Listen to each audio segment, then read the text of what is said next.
Hello बच्चों, तो देखिए अपना क्वेश्चन है कि एक शील्ड से प्रकाश के फ्रॉनहावर विवर्तन में क्या क्या होता है, और ये अपने को चार विकल्प के रूप में दिया गया है। देखिए ए, बी, सी और डी, इनमें से देखना है कि फ्रॉनहावर विवर्तन में कौन सी बात है वो अपने पास सही है। फर्स्ट में अपने को कहा है कि सभी जो फ्रिंज है उनकी चौड़ाई एक समान रहती है। बी में कहा है केंद्रीय फ्रिंज है वो सबसे अधिक चौड़ाई की होती है। सी में कहा है केंद्रीय फ्रिंज है उसकी चौड़ाई सबसे कम होती है। और डी में कहा है कि सभी दीप्त फ्रिंजों की तीव्रता है वो अपने पास एक समान होती है। तो यहाँ पे देखिए सबसे पहले अपने यहाँ पे मुख्य अवधारणा की बात कर लेते हैं। मुख्य अवधारणा, तो मुख्य अवधारणा के रूप में अपने यहाँ पे देखें तो देखिए विवर्तन में अपने पास क्या होता है कि जो विवर्तन है, विवर्तन होता क्या है कि तरंगों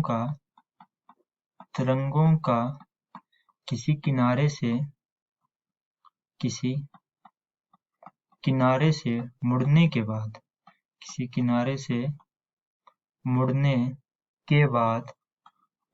के बाद उनकी जो चौड़ाइयाँ होती है या जो फ्रिंजें हैं उन्हें प्रदर्शित करना, फ्रिंजों को पर्दे पे प्रदर्शित करना। ठीक है, पर्दे पे प्रदर्शित करना।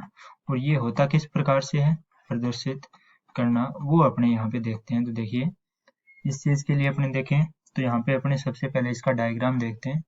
देखिए चित्र से किस प्रकार से बनता है।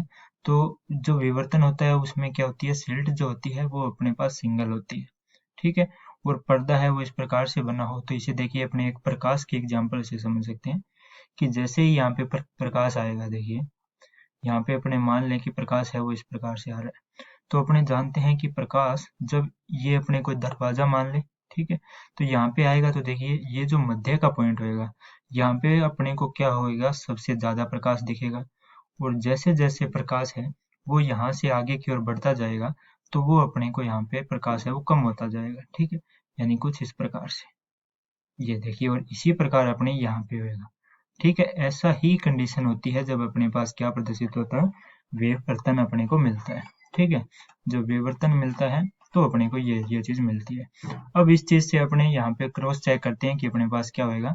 तो देखिए ए जो विकल्प है वो अपने को क्या कहता है कि सभी फ्रिंजों की चौड़ाई है वो अपने पास एक समान है।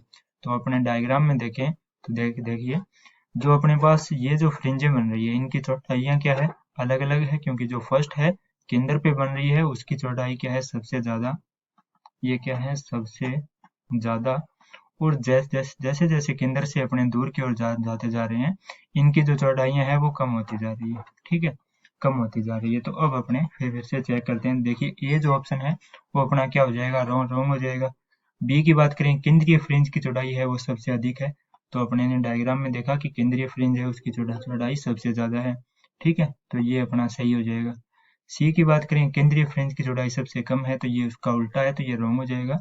और सभी दीप्त फ्रिंजों की तीव्रता है वो एक समान है, ये भी नहीं होता, क्योंकि देखिए सबसे ज्यादा जिसकी चमक होएगी उसी की तीव्रता है वो क्या रहेगी, मैक्सिमम रहेगी। तो तीव्रता है वो भी अपने पास एक समान है, वो नहीं होती। तो इस प्रकार एक विकल्प है वो अपना यहाँ पे सही हो जाएगा, जो कि कौन सा है, बी। तो अपने बी विकल्प के साथ जाएंगे। मैं आशा करता हूँ कि आपको ये समझ में आ गया होगा। धन्यवाद।